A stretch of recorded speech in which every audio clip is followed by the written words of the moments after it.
Hello friend, आपका स्वागत है ब्रिलियंट नॉलेज एकेडमी पर। आज हम संख्या पद्धति का पार्ट सेकेंड पढ़ेंगे। पार्ट वन में मैं कुछ परिभाषा बता चुका हूँ, है ना। तो आप मेरे यूट्यूब चैनल की प्लेलिस्ट में जाके उसे देख सकते हैं। आज हम पढ़ेंगे पार्ट टू। इसमें कुछ डेफिनेशन और बाकी है, तो हम इसको देखते हैं। चलो, पहली डेफिनेशन यहाँ पे सभाज्य संख्या। तो सभाज्य संख्या क्या होती है देखते हैं। दो या दो से अधिक वे संख्या है जिसका एचसीएफ क्या हो, आपका एक हो, तो वे संख्या क्या कहलाएगी, आपकी सभाज्य संख्या। दो या दो से अधिक होना चाहिए, है ना। तो वो जो जिसका एचसीएफ क्या हो, आपका एक हो, वे संख्या क्या कहलाएगी, आपकी सभाज्य संख्या कहलाती है। एचसीएफ एक का मतलब क्या होता है कि एचसीएफ कितना होना चाहिए एक।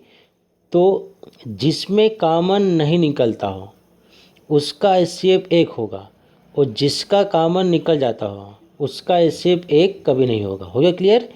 जैसे एग्जांपल देखते हैं यहाँ पे 2 और 5।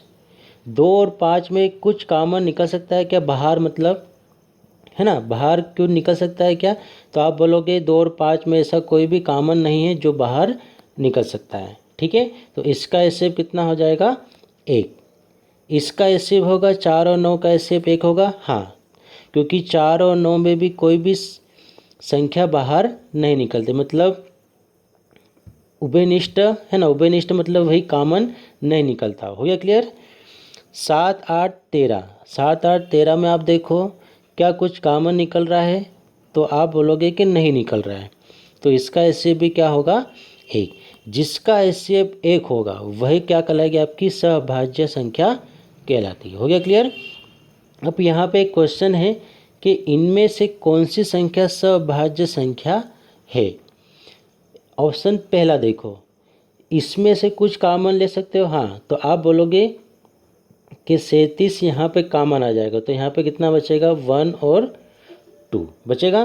तो यहाँ पे तो कॉमन आ रहा है 37, है ना। तो ये आपका नहीं हो सकता है ना। 42 और 84, तो 42 और 84 में कॉमन निकल सकता है, तो आप बोलोगे कि इसमें से क्या कॉमन निकलता है, 42। तो यहाँ पे क्या बचेगा, 1 और यहाँ पे 2 बचेगा। तो ये भी आपका नहीं हो सकता, क्यों, क्योंकि कॉमन कितना मिल गया आपको, 42। ऐसा लेना है आपको जिसका कॉमन एक हो बस। 23 और 151, हाँ, इसमें देखो क्या कुछ कॉमन निकल सकता है, तो आप यहाँ पे बोलोगे कॉमन कुछ भी नहीं निकलता है, तो ये भी आपका नहीं, ये आपका हो सकता है, सॉरी, है ना। ये आपका हो सकता है ना। ये आपका यहाँ पे हो सकता है। हो गया क्लियर। अब इसमें देखो, इसमें कॉमन क्या निकल सकता है, आपका 7। तो इसमें 7 निकलेगा तो ये 4 हो जाएगा, और ये कितना हो जाएगा आपका यहाँ पे 7। तो इसमें कॉमन निकल गया, मतलब ये भी आपका नहीं हो सकता है। तो आंसर क्या होगा, आपका सी होगा। क्यों, क्योंकि इसमें कॉमन नहीं निकल सकता है, इसलिए इसका एचसीएफ कितना हो जाएगा, एक। हो गया क्लियर।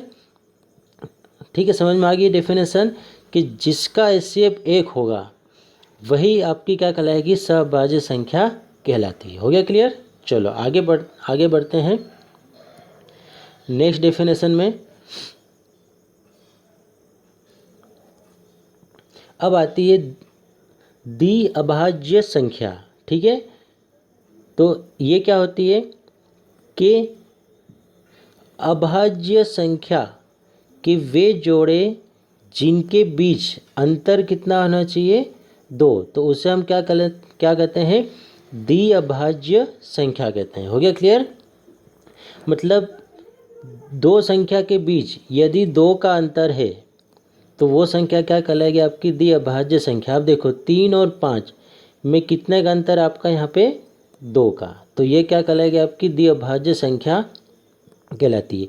5 और 7 में भी कितने का अंतर है, यहाँ पे 2 का, तो ये संख्या भी क्या कहलाएगी, आपकी द्विअभाज्य संख्या कहलाती है। हो गया क्लियर, है ना। तो ये सिंपल डेफिनेशन थी, है ना। जिसका अंतर आपको, जिनके बीच का अंतर 2 मिले तो वो क्या कहलाएगी, आपकी द्विअभाज्य संख्या कहलाती है।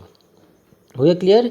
और ये एक तरह से आप देखोगे तो ये सहभाज्य संख्या भी है ना, क्योंकि 3 और 5 में कॉमन कितना मिल रहा है आपको 1, 5 और 7 में कॉमन क्या मिल रहा है 1। तो ये संख्या द्विभाज्य संख्या भी है और सहभाज्य संख्या भी है। हो गया क्लियर। चलो आगे देखते हैं यहाँ पे डेफिनेशन। अब आती है आपकी परिमेय संख्या। परिमेय संख्या क्या होती है कि वे संख्या जिसको m/n के रूप में हो, मतलब जिसको बटे में लिखा जा सकता है, वो संख्या क्या कहलाएगी आपकी परिमेय संख्या। पर कंडीशन क्या है यहाँ पर कि n is not equal to 0, मतलब n 0 के बराबर नहीं होना चाहिए। मतलब यदि अगर 0 हो गया तो जब बटे में 0 आ जाता है तो वो क्या बन जाता है यहाँ पे इनफाइनाइट। और इनफाइनाइट मतलब कुछ भी है ना, दिक्कत आ जाएगी आपको। इनफाइनाइट मतलब आप एक संख्या ले ही नहीं सकते हो, है ना। इनफाइनाइट मतलब अनंत। क्लियर हो गया। तो यहाँ पे जहाँ m तथा n क्या है आपकी पूर्णांक है। पूर्णांक मतलब माइनस में भी हो सकता है और प्लस में भी हो सकता है। हो गया क्लियर। n बराबर नहीं है 0 के, तो ये मैं बता चुका हूँ आपको, है ना। तो वे संख्या क्या कहलाएगी आपकी परिमेय संख्या। बस आप तो केवल इतना ध्यान रखो, जिसको हम बटे में लिख सकते हैं वो संख्या क्या कहलाएगी आपकी परिमेय संख्या।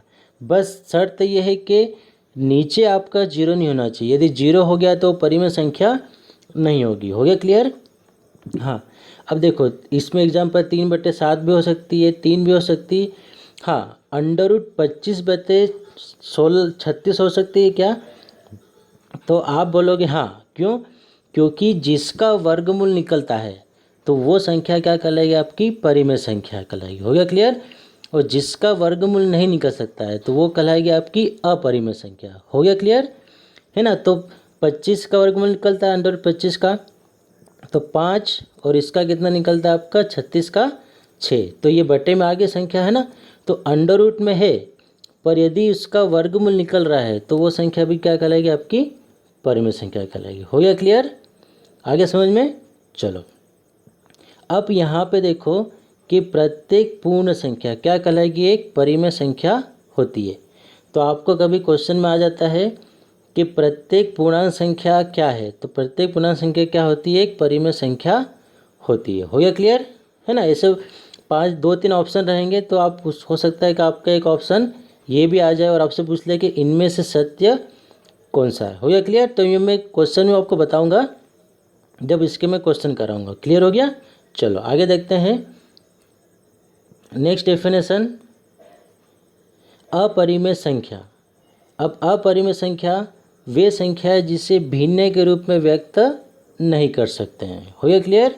अपरिमेय संख्या कहलाती है जो हमेशा क्या रहेगी आपकी अंडर रूट में रहती है और जिसका वर्गमूल ना निकले, वो सारी संख्या क्या कहलाएगी आपकी अपरिमेय संख्या कहलाएगी।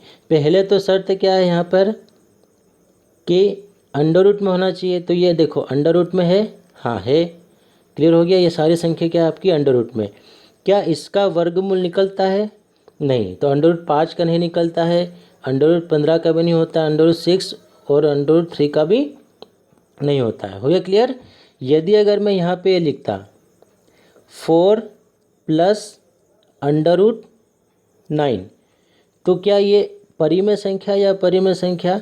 तो आप बोलोगे ये परिमेय संख्या है। क्यों, क्योंकि 4 का क्या मिलता है आपको 2 और √9 किसका है आपका 3 का। हो गया क्लियर। तो ये मिलके कितना हो गया यहाँ पर 5, और 5 क्या होता है आपका एक परिमेय संख्या। हो गया क्लियर। तो जब भी वर्गमूल नहीं निकलता है तो वो आपकी हो गई अपरिमेय, और जिसका वर्गमूल निकल जाता है तो वो होती है आपकी परिमेय संख्या। हो गया क्लियर। तो इसमें आप डाउट नहीं रखना है आपको, है ना। बस ये चीज़ ध्यान रखना आपको यहाँ पे। हो गया क्लियर। चलो नेक्स्ट डेफिनेशन देखते हैं। अब आता है आपका वास्तविक संख्या।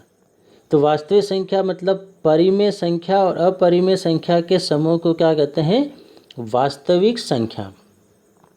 जितनी भी परिमेय संख्या है और जितनी भी अपरिमेय संख्या है वो सारी संख्या क्या कहलाएगी आपकी वास्तविक संख्या कहलाती है।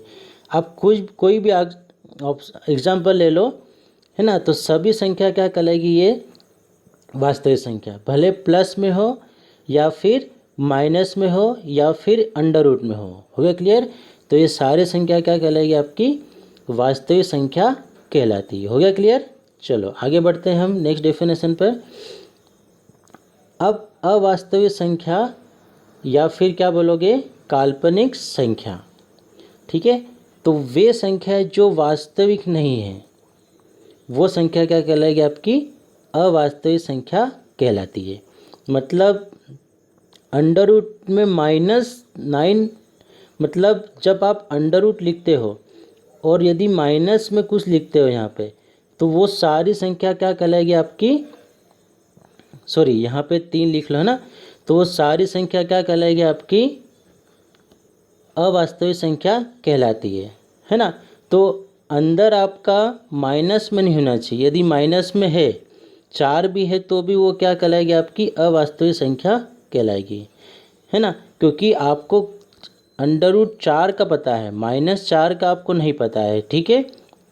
तो वो सारी संख्या क्या कहलाएगी, यहाँ पे अवास्तविक संख्या कहलाएगी। यदि अंडर रूट के अंदर माइनस आ गया तो वो सारी संख्या क्या कहलाएगी, आपकी काल्पनिक संख्या कहलाती है। हो गया क्लियर, है ना। तो यहाँ पे आप इसको ध्यान रखना, ठीक है। तो आज इतना ही वीडियो में, है ना। अब अगला पार्ट में लेके नेक्स्ट वीडियो में आऊँगा, है ना। थैंक यू, धन्यवाद।